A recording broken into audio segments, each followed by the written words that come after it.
चलो रिवाइज करते हैं हम chapter of Indian regulatory framework. तो सबसे पहली बात तो ये ज़रूरी है कि भाई आप सीए करने वाले हो, पर हम लॉ क्यों पढ़ रहे हैं?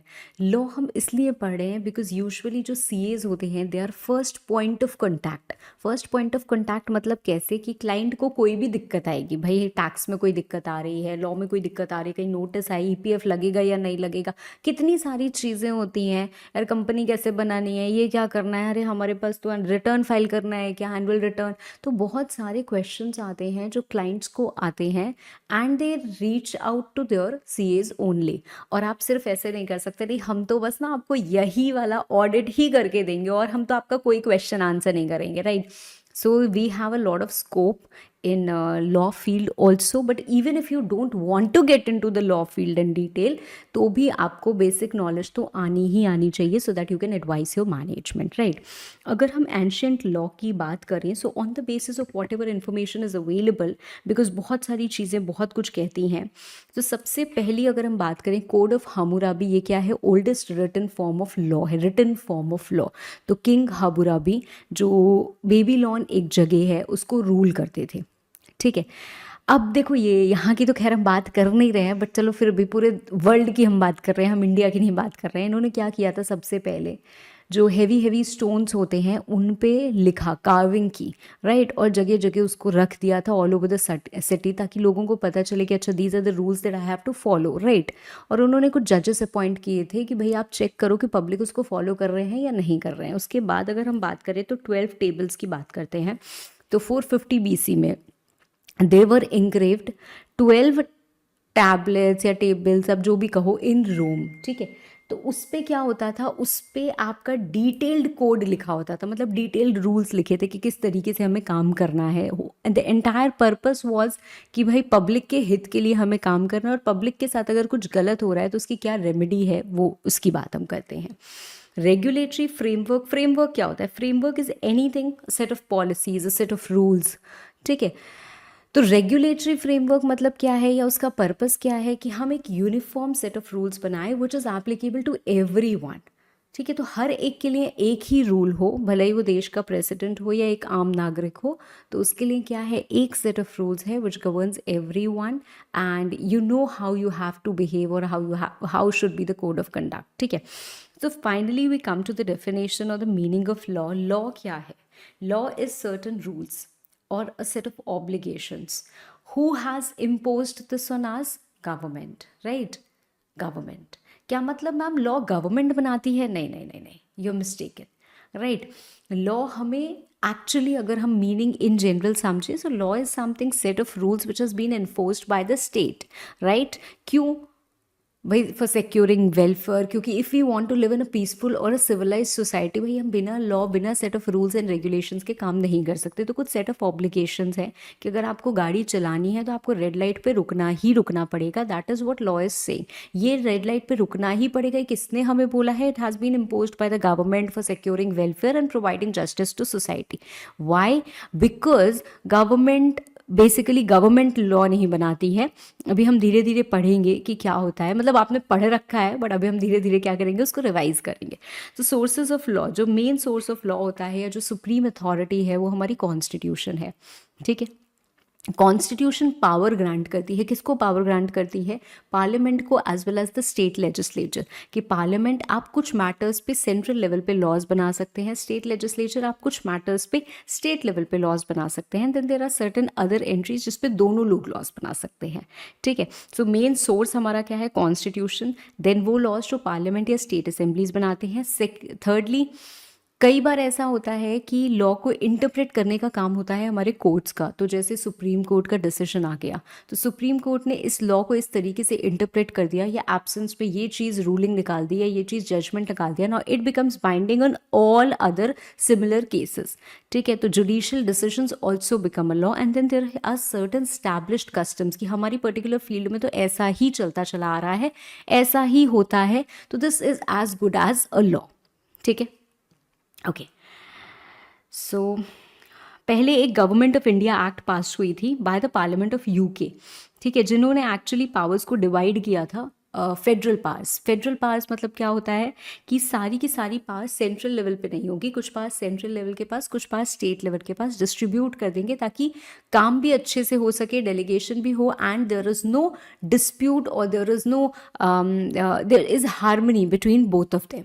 ठीक है, तो इसी के तहत एक 1937 में फेडरल कोड भी इस्टेब्लिश हुआ था। बट आज के समय में हमारे पास फेडरल कोड नहीं है, आज के समय में हमारे पास क्या है, सुप्रीम कोर्ट है। तो federal court operated for almost 12 years and अभी हमारे पास क्या आ गया, सुप्रीम कोर्ट। ठीक है, सबसे बड़ा सबसे सुप्रीम अथॉरिटी क्या है, constitution. So constitution actually is the basis and source of all laws, क्योंकि वही पावर कन्फर करता है, उसी से और भी लॉज बनते हैं। तो कॉन्स्टिट्यूशन में क्या लिखा है ma'am, apart from these powers, constitution में लिखा है कि हमारी इंडिया क्या होगी, it's going to be a democratic nation, right.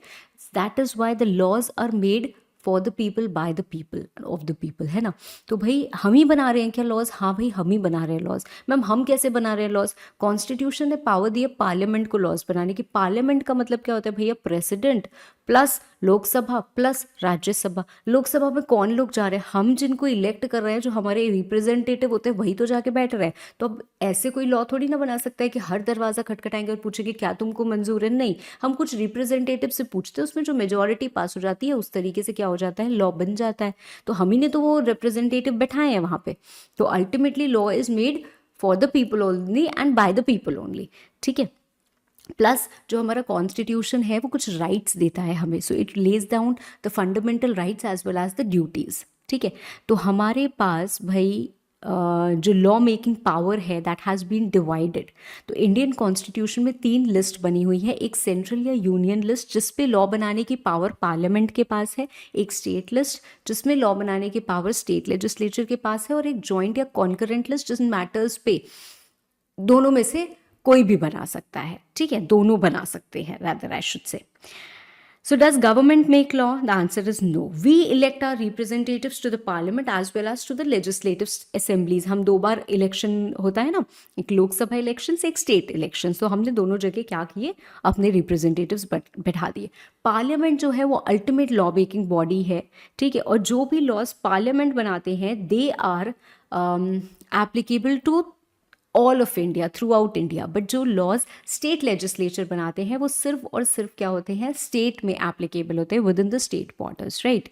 ठीक है मैम, तो मैम एक एक्ट कैसे बनती है, एक्ट जिसको हम बोलते हैं, क्योंकि हम पढ़ते हैं इंडियन कॉन्ट्रैक्ट एक्ट, हम पढ़ते हैं कंपनीज एक्ट, तो ये हमें समझ में आ रहा है एक्ट है, बट ये कैसे आई in picture.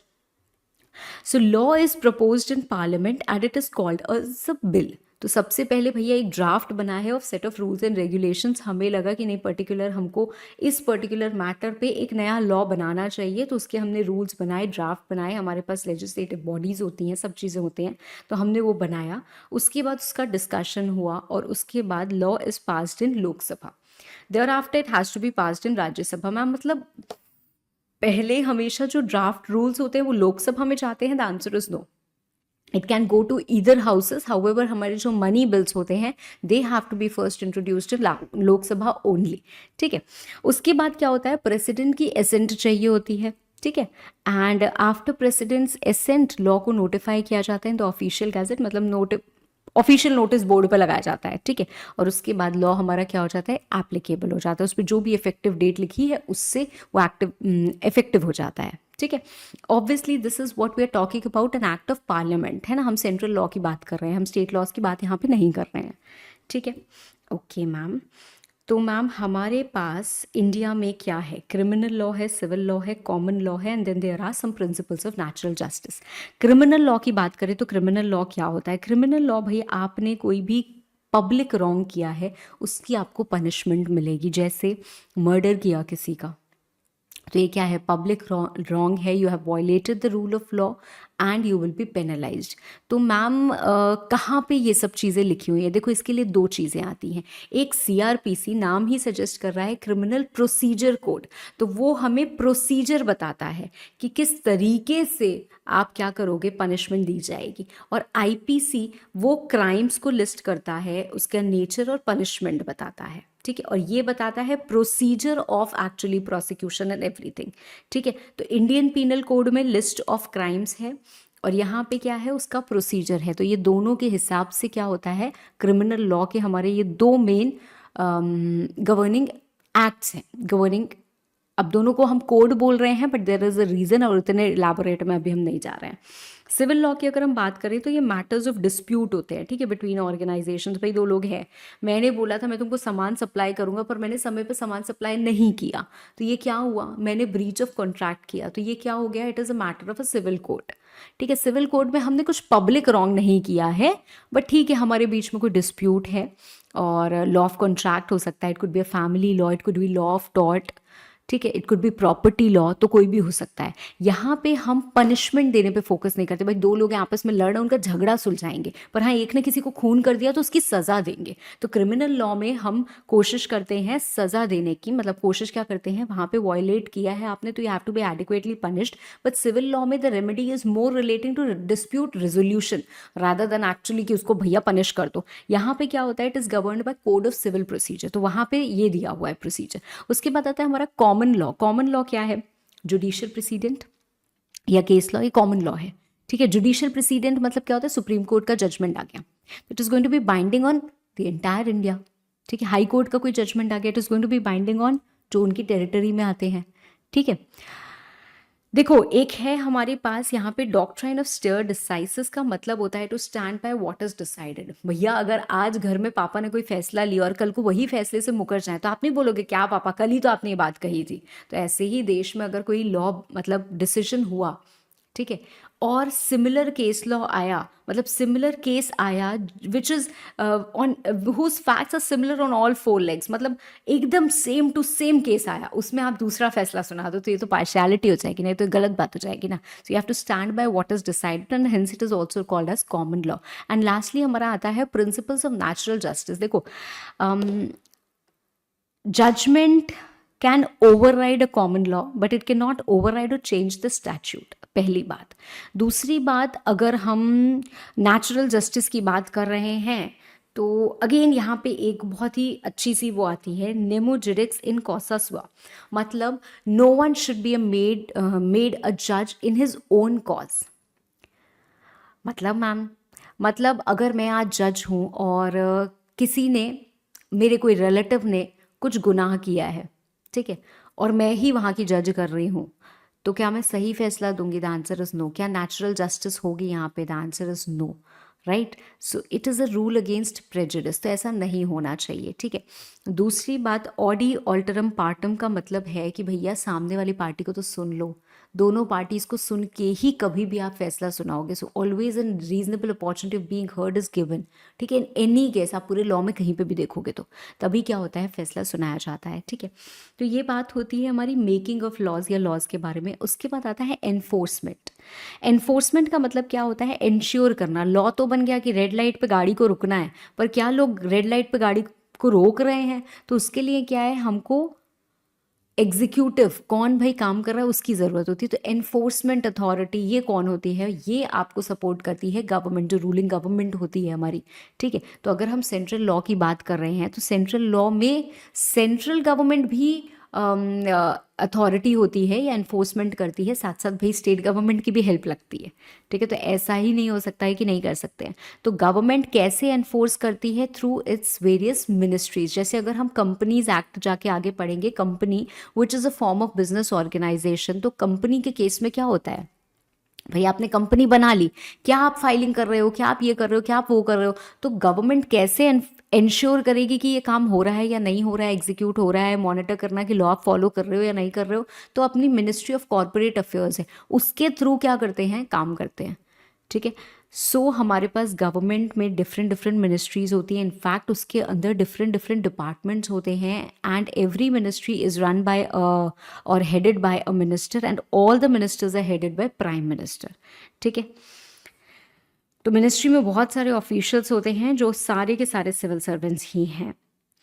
Now some popular ministries, जैसे हमारी मिनिस्ट्री ऑफ फाइनेंस, जिसको हम वित्त मंत्रालय भी कहते हैं, गवर्नमेंट ऑफ इंडिया में ये मिनिस्ट्री आती है। ये किस मैटर्स पे डील करती है? हमारे टैक्सेशन के मैटर्स पे, बजट, फाइनेंसेस, स्टेट फाइनेंसेस, मतलब सेंट्रल लेवल के जो हैं फाइनेंसेस, राइट, इन सब के बारे में हम बात करते हैं। इनफैक्ट फाइनेंस मिनिस्ट्री के जो हेड हैं, ठीक है, उनका काम है to present an annual budget every year, right. तो हम लोग अगर अपने प्रोफेशनल्स की बात करें तो जो बजट डे होता है वो बहुत इंपॉर्टेंट होता है, and all eyes glued to the screen. भाई कंटिन्यूसली हम लोग वेट करते हैं कि क्या क्या चीज़ें आई हैं, because as a professional it's even more important for us to render services to the clients, है ना। ठीक है, कॉन्स्टिट्यूशन हमें पता है it is an apex authority of, अच्छा कॉन्स्टिट्यूशन इसकी हमने बात करें, हम constitution of ministry of finance की बात कर रहे हैं। ठीक है, तो 4 सेंट्रल सिविल सर्विसेज इसमें इंकॉर्पोरेट होती हैं, IRS, IAAS, IES and ICAS। ठीक है, ओके मैम। बहुत सारे डिपार्टमेंट्स आते हैं, like department of economic affairs, department of revenue, very important है ना, तो हमारा इनकम टैक्स वगैरह सब इसी में तो आता है, सब इसी में जा रहा है। Department of expenditure, department of financial services, department of public enterprises, department of investment and public asset management. ठीक है, इसके बाद आता है हमारा MCA। MCA क्या है? Ministry of corporate affairs, again very important because हमें तो कंपनीज एक्ट का अच्छा खासा पोर्शन पढ़ना होता है। ठीक है, तो कंपनीज एक्ट हो गया, LLP हो गया, क्योंकि ये कॉर्पोरेट्स को गवर्न करते हैं, तो कंपनीज एक्ट और LLP दोनों क्या आ जाते हैं, कॉर्पोरेट की श्रेणी में आ जाते हैं, कैटेगरी में आ जाते हैं। ठीक है, इसके साथ साथ हमारा एक IBC कोड बना है, इंसॉल्वेंसी एंड बैंक्रप्सी कोड, वो भी इसी के तहत आता है। ठीक है, नाउ देखो हम सबको पता है कि हमारे जो देश में यूनियन पब्लिक सर्विस कमीशन, जो UPSC के एग्ज़ाम्स हम बोलते हैं, सिविल सर्विसेज के एग्ज़ाम्स होते हैं, तो उसमें बहुत सारी कैटेगरीज आती है। अभी ऊपर भी तो हमने यही पढ़ा, तो जब आप ये बनते हो या ये करते हो तो आप इसी के तहत, मिनिस्ट्री ऑफ फाइनेंस के तहत ही क्या होते हो, अपॉइंट होते हो। ठीक है, आप उन्हीं के अंदर क्या कर रहे हो, एक ऑफिसर हो या एम्प्लॉय ऑफिशियल हो, जो आप काम कर रहे हो, you basically become a public civil servant, right. तो यहाँ पे क्या है, ministry is mostly run by civil servants of ICLS cadre.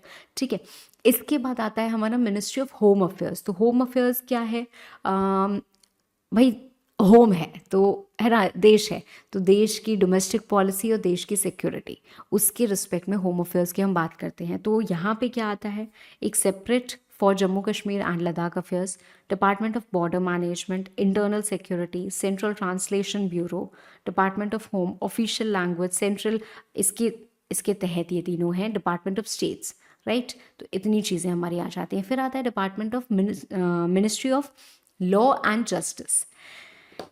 तो यहाँ पे क्या हो रहा है, जितने भी लीगल अफेयर्स हैं, इनफैक्ट ड्राफ्टिंग ऑफ बिल वगैरह, मैंने आपको सब कहा ना, तो लेजिस्लेटिव हमारे पास डिपार्टमेंट्स होते हैं।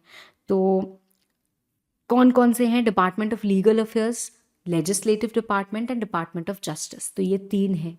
ठीक है, फिर हमारे पास कुछ इंडियन या इम्पॉर्टेंट रेगुलेटरी बॉडीज़ हैं, जैसे पहला SEBI. SEBI ministry of finance के तहत आती है। हम आज के ज़माने में स्टॉक मार्केट बहुत ज़्यादा सुनते हैं और समझते हैं, तो ये स्टॉक मार्केट को रेगुलेट कौन कर रहा है, सेबी कर रही है। सेबी कहाँ से बनी मैम, एक बॉडी है, मतलब कुछ लोग हैं। ठीक है, हमने बोला कि एक सेपरेट हम बॉडी बनाएंगे जिनको हम कुछ पावर्स कन्फर करेंगे, तो हमारे पास सेबी एक्ट बनी। सेबी एक्ट में ये बॉडी, स्टैट्यूटरी बॉडी आप बोल सकते हो, कॉन्स्टिट्यूट हुई। इनको बहुत सारी पावर्स दी गई कि भाई देखो, अगर ऐसा गड़बड़ होगा तो तुम्हारे पास पावर है, तुम इसको सस्पेंड कर दो, तुम्हारे पास पावर है, तुम नए नए रेगुलेशंस बनाओ, लोगों को उसको कंप्लाई करो। So you are a law making body also and law enforcement body also, मतलब आप ये लॉ बनाते भी हो, सेबी क्या करते हैं, बहुत सारे रेगुलेशंस बनाते हैं और साथ साथ वो एनफोर्स भी कराते हैं। ठीक है, तो it was established on 12 April 1988 end of course through the SEBI act. इसके बाद आता है हमारा रिजर्व बैंक ऑफ इंडिया। तो रिजर्व बैंक ऑफ इंडिया क्या है, अगेन मिनिस्ट्री ऑफ फाइनेंस में ही आता है। भाई सबको पता है, it is a central bank, right, regulatory body. In fact it is responsible, जो हमारे जितने भी बैंक्स हैं उनको लाइसेंस यही देते हैं। ठीक है, उनका लाइसेंस कैंसिल भी यही करते हैं। ये रिस्पॉन्सिबल हैं कि जो रुपी का सर्कुलेशन हो रहा है या सप्लाई हो रहा है या कंट्रोल हो रहा है, कैसे होगा। They are responsible for the payment system, right. They are responsible for printing Indian currency, right. In fact इन्होंने एक NPCI बनाया, national payments corporation of India. उससे क्या होता है, पेमेंट और सेटलमेंट सिस्टम बना हुआ है। ठीक है, ओके। फिर आता है हमारा IBBI। IBBI क्या है, insolvency and bankruptcy board of India. तो ये बहुत ही अच्छा स्टेप है जो गवर्नमेंट ने एक्चुअली लिया है। ये रेगुलेट किसको करते हैं? ये रेगुलेट करते हैं इंसॉल्वेंसी प्रोफेशनल एजेंसीज़ को, इंसॉल्वेंसी प्रोफेशनल्स को, इंफॉर्मेशन यूटिलिटीज़ को। इन सब का ध्यान रखना है। ये लोग कौन है मैम? देखो, कभी भी कोई कंपनी है या कोई इंडिविजुअल है, कुछ भी है, लोन लिया और वो लोन रीपे नहीं कर पाए। क्यों नहीं कर पाए? क्योंकि पैसे डूब गए। तो somehow the assets are not there with me but liabilities बहुत ज़्यादा है। तो ऐसी सिचुएशन में क्या करना होगा? ऐसी सिचुएशन में इसको हम बोलते हैं स्टेट ऑफ इंसॉल्वेंसी। अगर इसको रिजॉल्व नहीं किया जाएगा तो भाई बाद में क्या होगा? कंपनी को बंद करना पड़ेगा, लिक्विडेट हो जाएगी कंपनी। तो इस स्टेट को रिजॉल्व करने के लिए बैंक वगैरह को पावर दी गई कि बैंक आप जाओ और आप जो इनकी एडजुडिकेटिंग अथॉरिटी है, मतलब एनसीएलटी, उनको जाके कंप्लेन करो, उनको जाके बोलो कि यार इन्होंने मेरे पैसे नहीं दे रहे हैं, आप या तो इनकी जो स्थिति है, फाइनेंशियल स्थिति, इसको ठीक कराइए और मेरे पैसे निकलवाइए, और या तो फिर इसको बंद करिए और फिर मेरे पैसे निकलवाइए। तो अब क्या होगा? इनकी स्थिति को ठीक किया जाएगा। तो उसके लिए कौन लगते हैं? इंसॉल्वेंसी प्रोफेशनल्स लगते हैं। ठीक है, इंसॉल्वेंसी प्रोफेशनल्स ठीक से काम करें नहीं करें, ठीक है। जैसे ऑडिटर्स भी है, ऑडिटर्स को कौन ओवरसी करता है? NFRA, national financial reporting authority, right. तो वैसे ही इंसॉल्वेंसी प्रोफेशनल्स को कौन देख रहा है? आईबीबीआई। तो जैसे हमारे पास सेबी है वैसे हमारे पास आईबीबीआई भी है।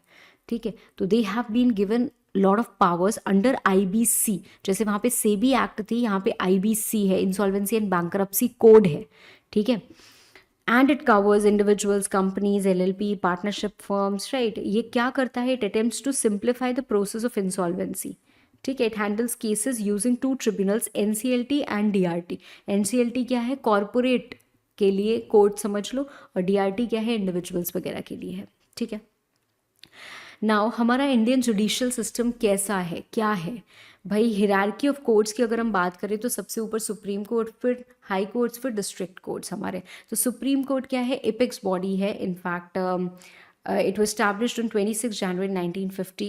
एंड हमारे इंडिया में हाईएस्ट जुडिशियल अथॉरिटी कौन होती है? Chief justice of India, right. High court जो भी फैसले लेते हैं they are binding on all the subordinate courts, right.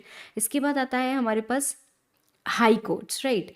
तो हाई कोर्ट्स क्या होते हैं? यूजुअली हर एक स्टेट या टेरिटरी में एक हाई कोर्ट हमारे पास होता है। ठीक है, कहीं कहीं कम, कहीं कहीं ज़्यादा।